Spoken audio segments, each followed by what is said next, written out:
Assalamualaikum warahmatullahi wabarakatuh. Waalaikumsalam warahmatullahi wabarakatuh.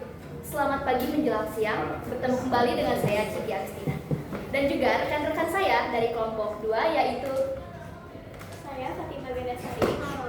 Saya Hasanah Putri. Saya Fajar Nasiti. Fajar. Baik, tanpa berlama-lama lagi. Jadi kami di sini pada kesempatan kali ini akan melaporkan hasil penelitian kami selama kurang lebih 1 bulan di bulan November, yaitu mengenai project based learning, yaitu pengaruh aktivitas fisik terhadap perubahan denyut nadi. Baik, kita mulai saja. Terima kasih. Oke, next. Tolong. Baik, kita mulai dari perkenalannya terlebih dahulu. Apa itu denyut nadi dan apa kaitannya dengan proyek penelitian kali ini yang akan dipaparkan oleh saudari Helsa? Aceh, maaf, saudara. Denyut tadi adalah jumlah detak jantung per menit yang menjadi sebuah indikator kerja sistem kerja kardiovaskular. Aktivitas fisik mengakibatkan denyut tadi karena tubuh memerlukan oksigen lebih banyak di saat bergerak. Jadi ini menggunakan pendekatan proyek. Ya, nak. Baik, izinkan kami. Udah beres. Tapi kayak masih bingung. Udah. Dan kami untuk melanjutkan pembahasan yang sempat terjeda oleh Rik Azan tadi. Baik, Acep, silahkan dilanjutkan. Awal punya. Iya, mau keburu. Denyut tadi adalah detak jantung per menit yang menjadi indikator kerja sistem kardiovaskular. Aktivitas fisik mempengaruhi denyut tadi karena tubuh membutuhkan banyak oksigen di saat bergerak. Proyek ini menggunakan pendekatan proyek based learning (PJBL) untuk memahami hubungan aktivitas fisik dan respon tubuh manusia. Selanjutnya, latar belakang akan dipaparkan oleh saudari Helsa. Caranya saya persilakan. Alah gelembungan Aktivitas fisik membuat jantung bekerja. Yana Nilai. Dan fisik dapat membuat jantung bekerja keras hingga denyut nadi berhenti.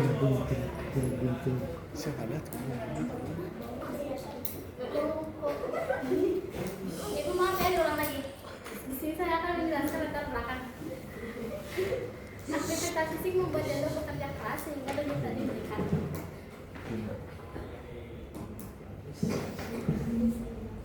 Pengukuran denyut nadi sebelum dan setelah olahraga dalam PJOA sangat penting karena untuk mengetahui intensitas olahraga dan kesehatan jantung pada siswa. Nah, pemahaman ini sangat penting karena agar siswa bisa berolahraga dengan aman dan menjaga kesehatan jantung. Selanjutnya, baik di sini untuk laporan mengenai pengaruh aktivitas fisik terhadap perubahan denyut nadi manusia, kami mempunyai 3 rumusan masalah. Nah, akan disebutkan oleh Helsa. Yang pertama, apa pengaruh aktivitas fisik terhadap perubahan denyut nadi siswa di SMA Negeri 1 Sumedang?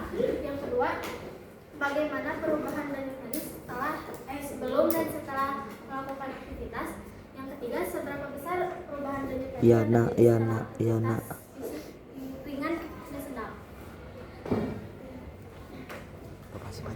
Lalu tujuan penelitiannya yaitu Di sini ada 4 tujuan penelitian. Yang pertama, banyaknya siswa perlu mengalami di mana tubuh merespon aktivitas fisik. Yang kedua, denyut nadi sering diukur untuk menilai kebugaran, kesehatan jantung, dan kondisi tubuh saat berolahraga. Yang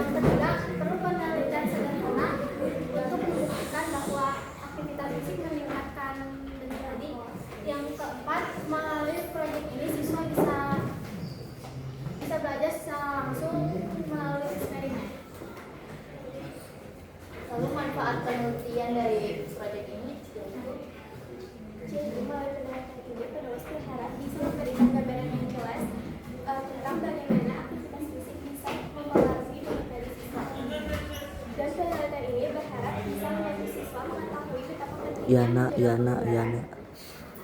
menumbuhkan kesadaran akan fungsi denyut nadi sebagai indikator kesehatan. Ini ada penelitian denyut nadi. Jadi denyut nadi adalah getaran pada arteri yang menunjukkan jumlah detak jantung per menit. Dipengaruhi oleh emosi, kondisi tubuh, dan aktivitas fisik. Normalnya, denyut nadi 60 hingga 100 bpm pada orang dewasa, 70 hingga 100 bpm pada orang remaja, dan jumlahnya bisa lebih rendah pada atlet. Denyut nadi bisa meningkat. Denyut nadi saat beraktivitas bisa meningkat. Diperkirakan menggunakan 220 dikurangi dengan usia.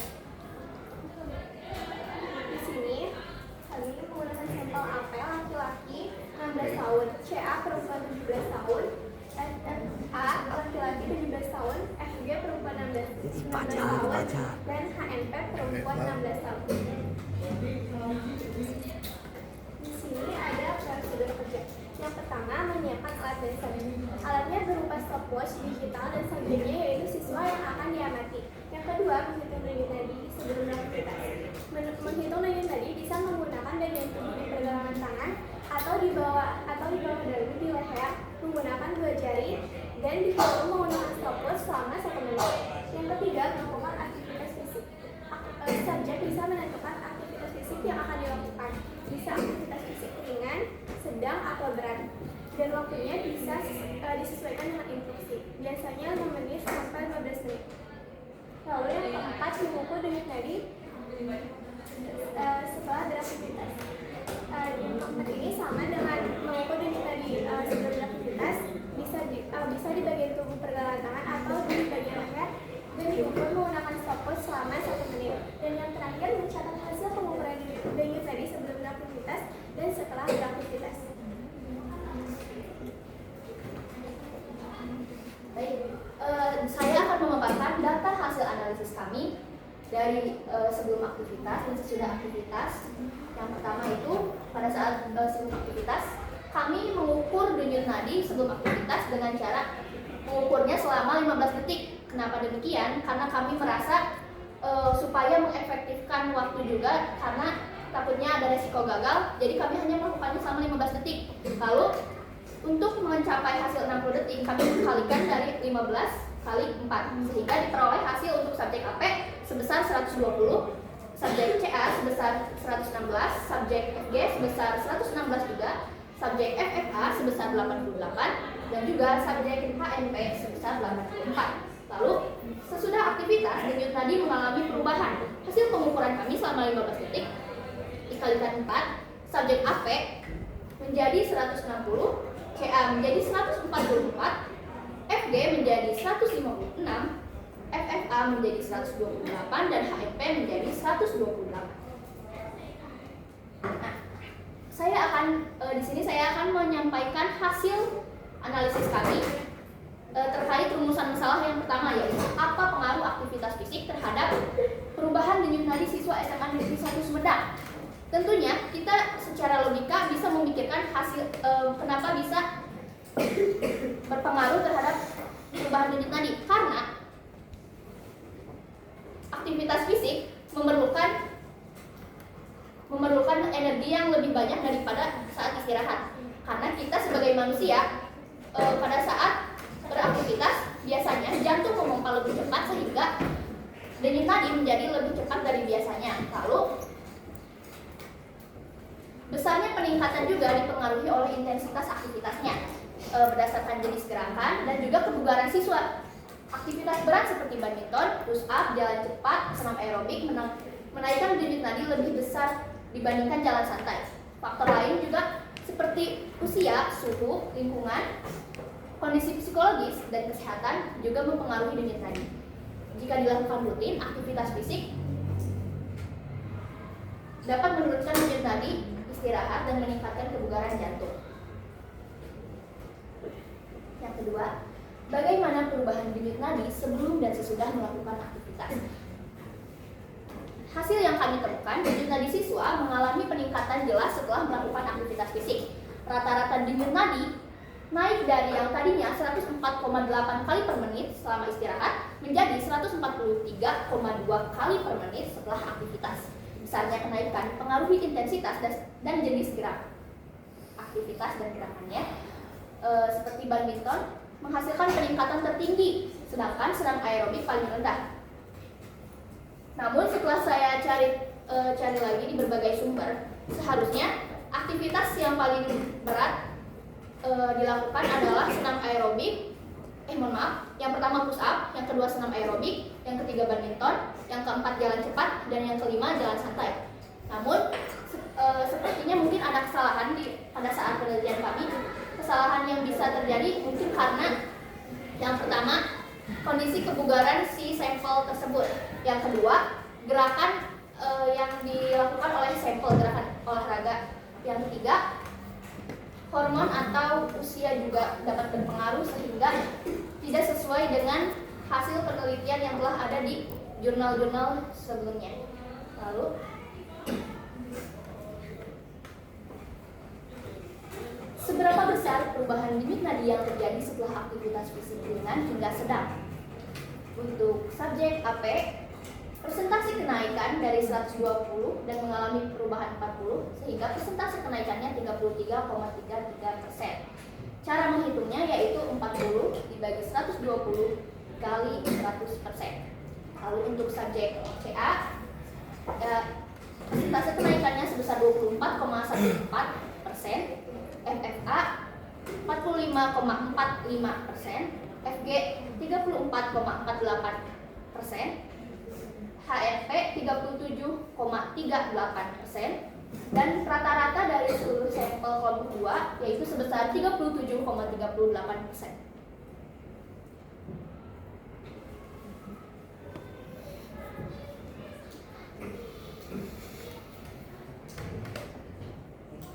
Rumusan masalah ini mengukur secara kuantitatif besar respon jantung siswa melalui persentase kenaikan denyut nadi. Kenaikan rata-rata sebesar 37,38% dari nilai awal. Harus diinterpretasikan dalam konteks batas kemampuan fungsional jantung yang dikenal sebagai denyut nadi maksimal atau DNM. Analisis kenaikan denyut nadi dalam konteks DNM individu, besaran peningkatan denyut nadi setiap subjek kini dapat dinilai keamanannya dan efektivitas latihannya dengan membandingkan denyut nadi pasca aktivitas dengan DNM teoritis, yaitu dengan cara 220 dikurangi usia.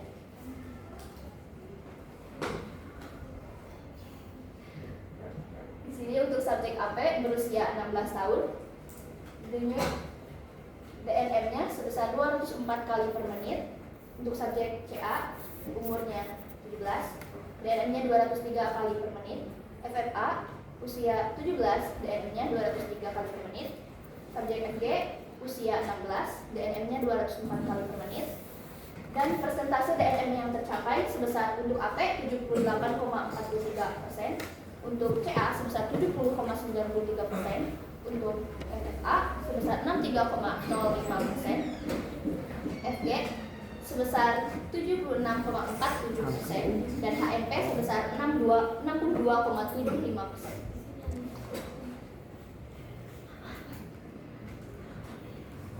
Perubahan denyut nadi siswa setelah aktivitas masih berada pada batas aman karena tidak ada yang melebihi 80% DNM. Subjek AP dan FG mencapai zona latihan ideal di antara 70 dalam rentang 70 sampai 85% DNM, menunjukkan bahwa push up dan jalan cepat efektif meningkatkan kebugaran jantung. Sementara itu, subjek FFA dan HMP berada sedikit di bawah zona ideal. Khusus untuk HMP yang melakukan aktivitas fisik badminton, hasilnya diduga dipengaruhi kebugaran dasar yang tinggi atau kemungkinan kesalahan pengukuran seperti yang tadi diucapkan. Secara keseluruhan, persentase perubahan denyut nadi ini membantu menilai efektivitas latihan tiap siswa. Yang selanjutnya ada kesimpulan.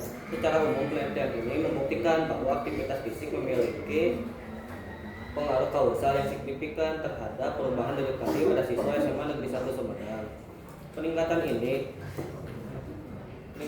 nadi ini adalah manifestasi dari respon adaptasi fisiologis yang bertujuan untuk mempertahankan keseimbangan internal atau homeostasis tubuh tubuh dengan cara meningkatkan suplai oksigen ke jaringan otot. Variasi dalam besaran perubahan denyut nadi antar subjek menunjukkan bahwa tingkat kebugaran awal dan intensitas jenis aktivitas merupakan faktor kunci yang memodulasi respon jantung, yang dimana seluruh aktivitas yang dilakukan berada dalam rentang intensitas yang aman dan efektif untuk meningkatkan kesehatan kardiovaskular. Mungkin tadi bisa dilihat pada saat tabel pengambilan sebelum aktivitas ada beberapa sampel yang memiliki kesamaan.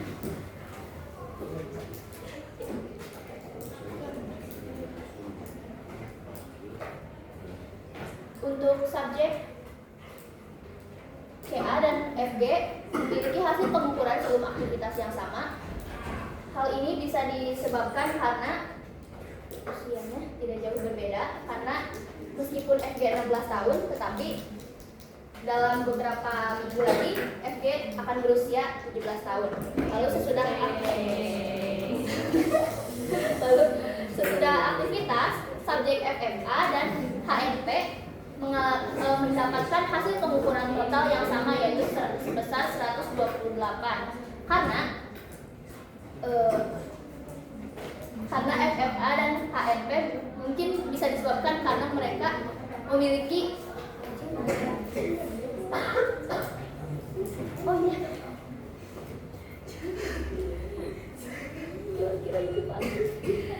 mungkin karena intensitasnya tidak seberat olahraga lain, karena kan HNP itu olahraganya badminton, tetapi pada saat badmintonnya bisa dibilang cukup ringan karena mungkin HNP hanya siswa biasa bukan atlet. Dan juga untuk FFA juga terbilang aktivitasnya cukup ringan karena hanya jalan santai mengelus masa.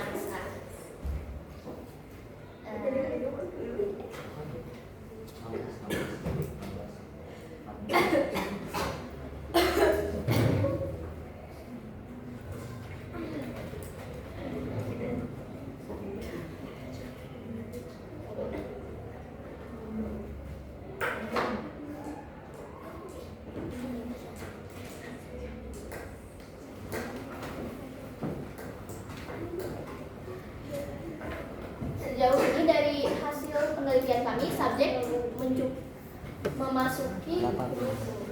tergolong dalam memasuki DNM yang normal atau ringan karena di atas 60% sampai 70%.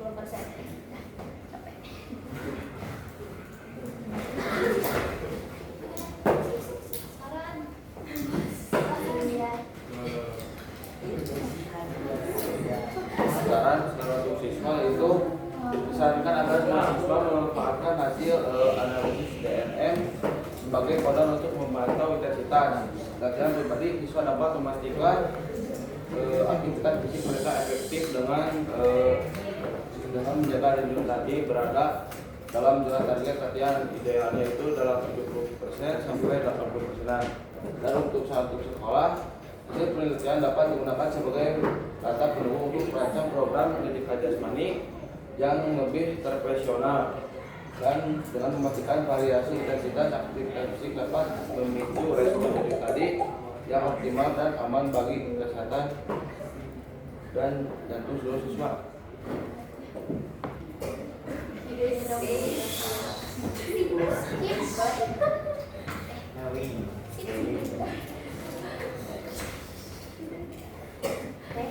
Mungkin cukup sekian yang dapat kami sampaikan. Mohon maaf apabila terdapat beberapa kesalahan kata dalam penyampaian hasil penelitian kami.